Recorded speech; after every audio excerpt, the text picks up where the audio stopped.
Horabox TV'den herkese merhaba. Bugünkü video inceleme köşemizin konuğu, motor sporları ile birlikte anılan markaların başında gelen Tagoyer ve efsane modeli Ottovia.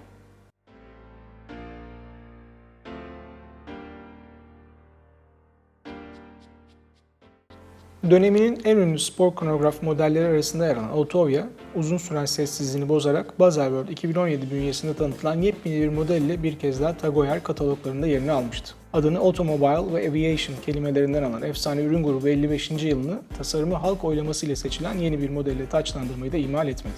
Tagoyer tarafından düzenlenen online oynama neticesinde 50.000'den fazla oy alarak birinci seçilen konfigürasyona göre tasarlanan yeni model, 1966 senesinde üretilen versiyonu hatırlatan detaylar sunuyor. Saatin paslanmaz çelikten üretilen kasası, günümüz standartlarında spor kronograf bir erkek saati için optimum boyut diyebileceğimiz 42 mm çapında tasarlanmış. 39 mm çapında kasaya sahip orijinal modelin oranlarına uygun şekilde yeniden tasarlanan kasa, kolda modern ve güçlü bir duruş sunarken efsane model ailesinin DNA'sından uzaklaşmamayı da başarmış. Modelin kronograf butonları piston tarzı formlarıyla orijinal modele göndermede bulunurken ayar tepesi nispeten iri boyutuyla kolay ve güvenli bir kavrama sağlamış. Kasanın ön yüzünde orijinal modelin plastik camına gönderme yapan bombeli safir kristal cam kullanılırken arka kapağında düz safir camlı bir pencereye yer verilmiş. Kasanın su geçirmezlik değeri de modern spor kronograf bir saat için yeterli kabul edebileceğimiz 100 metre olarak ayarlanmış.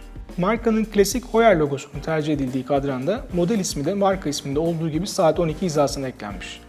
60'lı yılların kült konfigürasyonlarından Reverse Panda formunda tasarlanan kadranda tarih fonksiyonu saat 6 konumuna yerleştirilmiş. Modelin içerisinde otomatik kronograf ve tarih fonksiyonlarına yer veren Heuer 02 mekanizma kullanılmış. 4 Hz frekansında çalışan mekanizma, tam kurulumda 80 saat gibi efektif bir güç rezerv süresi sağlayabilecek şekilde tasarlanmış. İnceleme için seçtiğimiz versiyon, modelin retro karakterine uygun tasarlanmış dana derisi kayış ve paslanmaz çelik toka ile geliyor. Bu konfigürasyonun yanında 60'lı yıllarda üretilen versiyonda da gördüğümüz paslanmaz çelik bilezik seçeneği de koleksiyonda mevcut.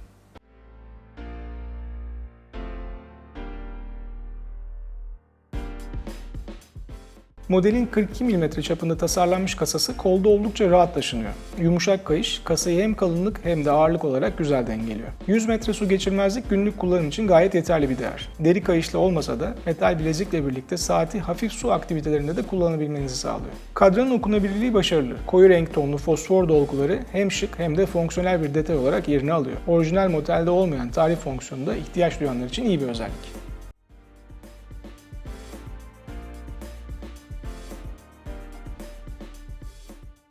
Tagoyer Ottovia her şeyden önce spor bir kronograf. Vintage Inspired tasarımını da işin içine katarsak modelin spor veya casual kıyafetlerle daha iyi uyum sağlayacağını söyleyebiliriz. Bunun yanında özellikle motor sporları ile ilgileniyorsanız ve bunu giyim tarzınızla da belli ediyorsanız Ottovia sizin için mükemmel bir aksesuar olacaktır. Takım elbiseyle kullanmaya uygun değil demek doğru bir tespit olmaz. Ancak eğer niyetiniz bu ise deri kayış yerine metal bilezik tercih etmeniz daha yerinde bir karar olabilir. Bu güzel modeli bizlere inceleme fırsatı verdiği için Quadran Luxury Timepieces ailesine bir kez daha teşekkürlerimizi sunuyoruz. Ottovia ile ilgili sorularınız ve yorumlarınız için bize YouTube üzerinden ulaşabilir, direkt e-mail atabilir veya sosyal medya hesaplarımızı kullanabilirsiniz. Bir sonraki modelde görüşmek üzere, şimdilik hoşça kalın.